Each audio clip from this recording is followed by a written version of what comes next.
അന്ധനായി ജനിച്ചൊരു ഇമാമിന്റെ കഥ അറിയാമോ? ഒരിടത്ത് ഒരു ശ്രീ ഇസ്മായിൽ എന്ന പേരുള്ള ഒരാളെ വിവാഹം ചെയ്യുകയുണ്ടായി. അദ്ദേഹം ഇമാം മാലിക്കിന്റെ ശിഷ്യനാണ്. ഈ മഹത്തരമായ വിവാഹശേഷം അവർക്കൊരു മകൻ ജനിച്ചു. ആ കുട്ടിക്ക് അവർ മുഹമ്മദ് എന്ന് പേരിട്ടു.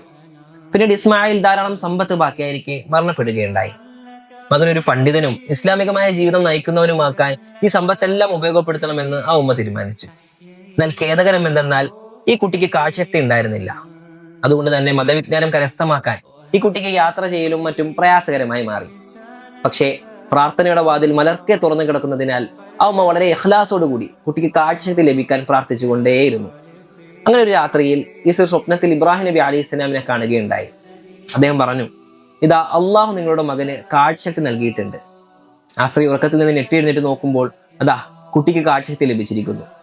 ഉമ്മ ആ കുട്ടിയെ ദീൻ പഠിക്കാൻ വേണ്ടി പറഞ്ഞയക്കുകയും അള്ളാഹു പിന്നീട് ആ കുട്ടിക്ക് ദീനീ വിജ്ഞാന ശാഖകളെല്ലാം എളുപ്പമാക്കി കൊടുക്കുകയും ചെയ്തു.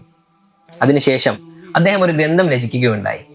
അള്ളാഹുവിന്റെ ഗ്രന്ഥം കഴിഞ്ഞാൽ ഏറ്റവും സ്വഹീഹായ അൽ ജാമിഉ സ്വഹീഹ് എന്നറിയപ്പെട്ട സ്വഹീഹുൽ ബുഖാരി. അതെ, ഇമാമും മുഹദ്ദിസും ഫഖീഹുമായ ഇമാം മുഹമ്മദ് ബിൻ ഇസ്മായിൽ അൽ ബുഖാരിയാണ് അദ്ദേഹം.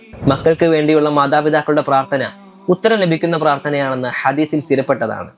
അതിനാൽ ഓരോ മാതാവും പിതാവും തന്റെ മക്കൾ ദീനിൽ ഇമാമുമാരാകാൻ ദുആ ചെയ്തുകൊണ്ടേയിരിക്കുക.